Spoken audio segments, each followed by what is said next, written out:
as the world gathers to lay a pope to rest. Alliances form in whispers, and absences speak louder than the grandest eulogies in the heart of St. Peter's Square. The rituals of grief blur with the quiet moves of power. Did a funeral become the perfect stage for politics?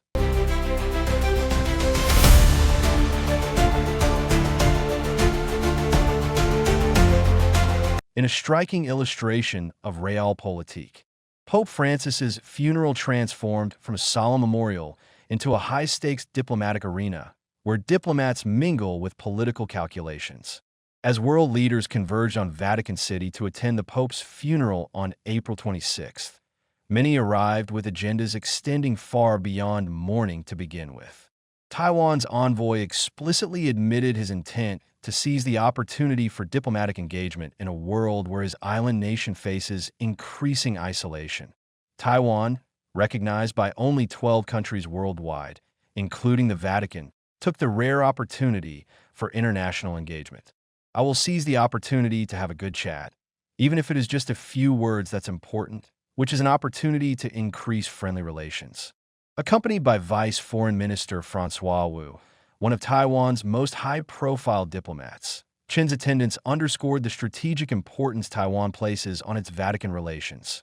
Meanwhile, far from these quiet diplomatic maneuvers, Ukrainian President Volodymyr Zelensky and U.S. President Donald Trump met in the shadow of St. Peter's Basilica for the first time since their White House clash in February.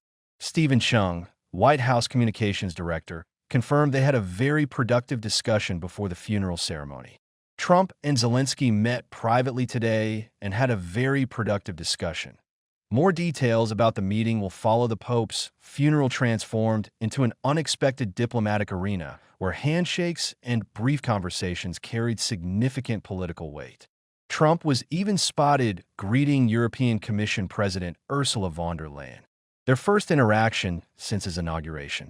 While Prince William exchanged words with both Trump and French President Emmanuel Macron in the somber context of mourning, world leaders found rare moments for face-to-face diplomacy, highlighting how even funerals can serve as crucial grounds for international relations in today's complex geopolitical landscape.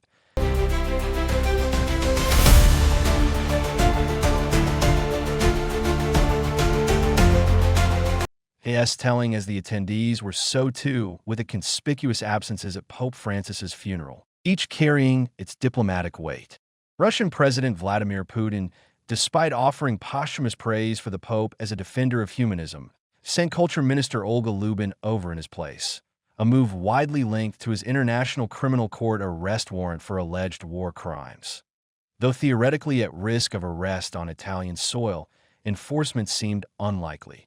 Corriere della Sera reported that Italy's Ministry of Justice had yet to transmit the ICC warrant to the Court of Appeal in Rome, a necessary procedural step.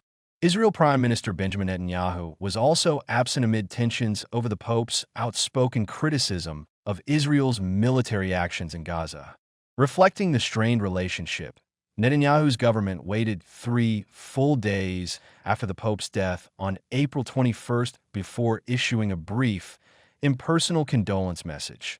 The State of Israel expresses its deepest condolences to the Catholic Church and the Catholic community worldwide at the passing of Pope Francis. May he rest in peace. This cold formality contrasted sharply with an earlier, warmer social media post showing the Pope at Jerusalem's Western Wall, captioned with the traditional Jewish blessing. May his memory be a blessing. The post was swiftly deleted without explanation, though Israeli media reported foreign ministry officials called it an error. Former Vatican ambassador Raphael Schutz publicly criticized the deletion, while Israel's current ambassador, Yaron Seidman, attended the funeral, marking a notable downgrade from Israel's high-level delegation to Pope John Paul II's funeral in 2005. Pope Francis's vocal defense of Gaza civilians remained a point of tension until his death. In his final Easter address, just one day before he passed away, he again decried Gaza's situation. As he said, the humanitarian situation in Gaza is shameful.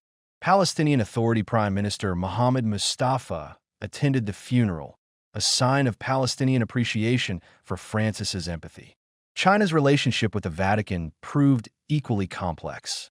Beijing issued a delayed, terse condolence and declined to confirm whether any delegation would attend. Despite this, the funeral included a prayer in Chinese, an acknowledgement of Francis's persistent efforts to bridge the long-standing rift with Beijing.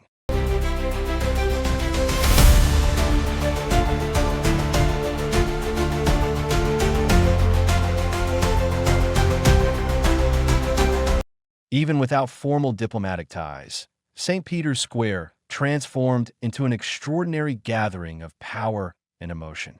As an estimated 200,000 mourners assembled for Pope Francis' funeral, some dedicated followers waited through the night to secure their places, with police reporting massive crowds filling surrounding streets. Even before the ceremony began at 10 a.m. local time on April 26th, Pope Francis has broken with a centuries-old practice of burying pontiffs in 3 interlocking coffins made of cypress, lead, and oak. Instead, he had opted to be placed in a single zinc-lined wooden coffin, which was sealed overnight. The other major break from papal funeral tradition is the place where Francis has chosen to be buried in his last will. Francis had requested that he be laid to rest outside the Vatican in the papal Basilica of St. Mary Major. The seating arrangement of world leaders itself told the story of diplomatic protocol. Argentina, the Pope's homeland, and Italy. The Vatican's neighbor received front-row positions behind them set reigning sovereigns, while other delegations were arranged alphabetically, according to their French-language country names. Donald and Melania Trump occupied front-row seats near the Pope's coffin, positioned across from Emmanuel and Brigitte Macron in an intriguing diplomatic juxtaposition. The Trumps found themselves seated between staunch Ukraine supporters Estonia's President Alex Harris and Finland's Alexander Stubb.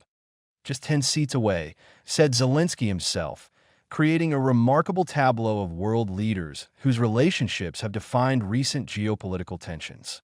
Former U.S. President Joe Biden and his wife Jill were positioned for rows behind Trump, while Britain was represented by Prime Minister Keir Starmer and Prince William, the latter attending on behalf of King Charles III.